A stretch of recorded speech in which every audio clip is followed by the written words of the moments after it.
Всем привет, дорогие друзья! Сегодня я пеку овсяно-ржаной хлеб на закваске. Пеку я его на пшеничной закваске.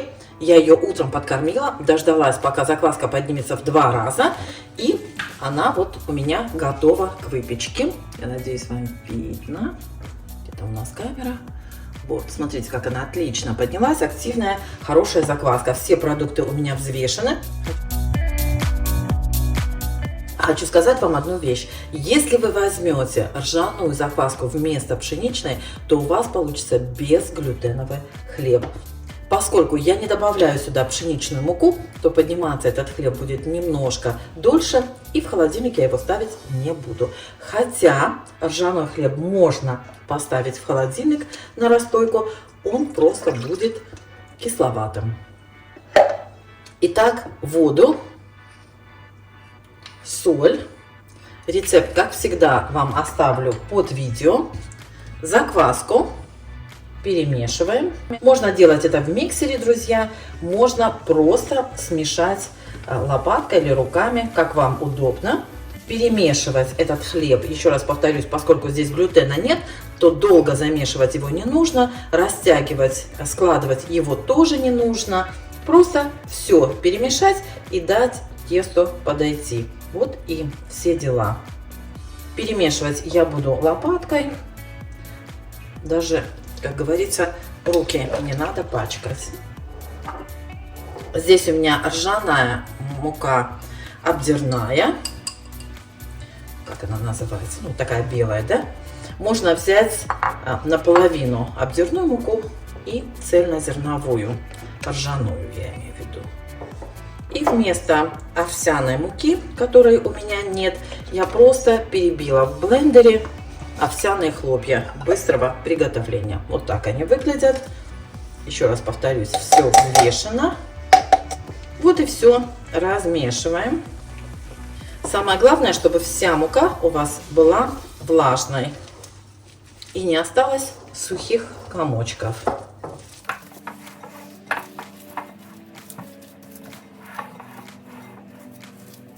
В зависимости от качества вашей муки воды может понадобиться чуть больше или чуть меньше.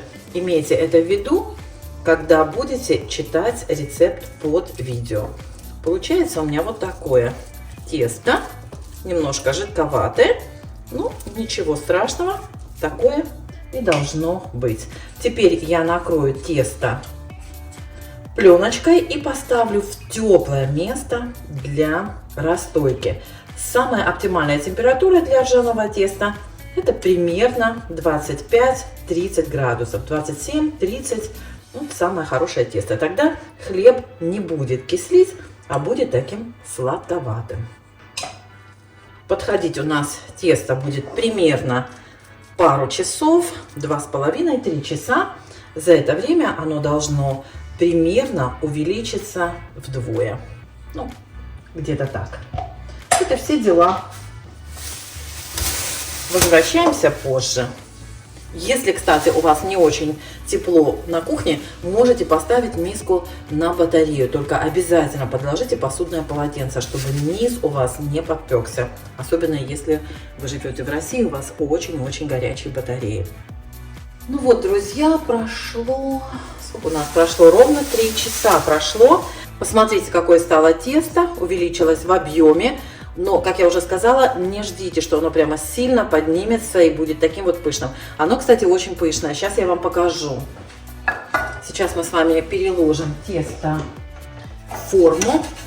Форму я слегка смажу маслом, потому что, ну, знаете, как ржаное тесто, никогда не знаешь, как оно себя поведет. Тем более, что оно такое жидковатое. И теперь аккуратненько перекладываем это тесто. Смотрите, какое оно, видите?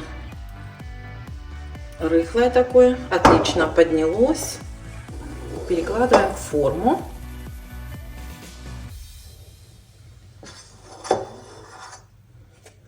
Так. И теперь я аккуратненько, знаете, прижму влажной лопаткой, прижму, разровняю тесто. Сейчас я вам покажу, кстати, все. Обычно, друзья, я прямо к раковине беру форму с тестом и там вот так вот приглаживаю, придаю тесту форму. Лопатку если намочить, то тесто к ней не липнет. Сильно не прижимаю, просто чтобы, знаете как, придать хлебу форму или тесту форму хлеба. Если кого-то пугает лишнее количество воды, не бойтесь, тут практически, как видите, лишней воды нет. Стряхивайте все лишнее, вот, просто придайте тесту такую формочку буханки. Вот и все. Если не очень прям так красиво, ничего страшного. Если себе делаете хлеб, я думаю, что главное вкус. Но эстетику тоже никто не отменял, конечно. Здесь у меня краешек какой-то пустой остается. Вот и все. Все, теперь накрываю опять тесто пленочкой и поставлю в теплое место же опять. Опять же температура 27, 30, 25, 27. Вот такая температура, достаточно высокая. Все. И поставлю подходить, чтобы оно еще немножечко поднялось. Потом будем выпекать. Может быть, час-полтора. Вот, друзья, прошло, наверное, может быть, 1,5 часа. Посмотрите, как поднялось тесто. Оно очень рыхлое, очень рыхлое. Духовка у меня уже почти нагрелась до 200 градусов. И сейчас я сверху присыплю тесто овсяными хлопьями. Для этого я сбрызну вверх, слегка водой смочу, чтобы просто они лучше держались. Можно сбрызнуть маслом, но у меня что-то масло не очень хорошо брызгает.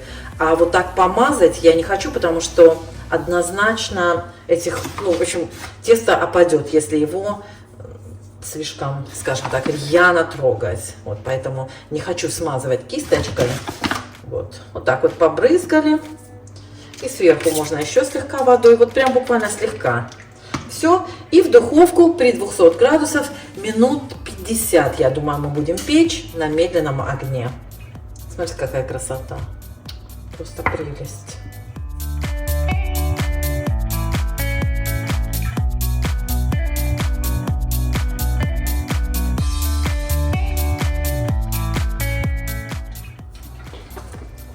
Вот, друзья, 50 минут выпекался хлеб. Вот такой, друзья, получился хлеб. Смотрите, немножко маловато для моей формы. Наверное, я знаете, что сделаю? Напишу вам размеры моей формы и пересчитаю все ингредиенты на мою форму. Я думаю, что двойная порция будет много, а вот 1,5 самое то. Хлеб должен полностью остыть. И, как все вы знаете, ржаной хлеб, любой хлеб с добавлением ржаной муки должен стабилизироваться примерно 8 часов. То есть его не надо резать, нужно дать ему полностью остыть и дать мякишу стабилизироваться или, как я говорю, дозреть. Поэтому сейчас у меня вечер, уже 7:30, я его оставлю до утра. Будем резать хлеб завтра. За это время он остынет и дозреет. Всем пока!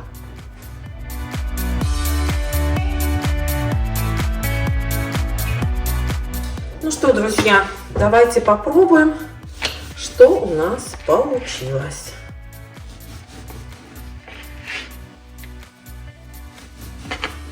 Обратите внимание, что мякиш не липнет к ножу, значит, он дозрел, стабилизировался. Посмотрите, какой получился хлеб. Такой мякиш, нежный, мягкий. Ароматный. Вот, смотрите. Отличный хлеб получился. Смотрите. В общем, советую. Всем пока.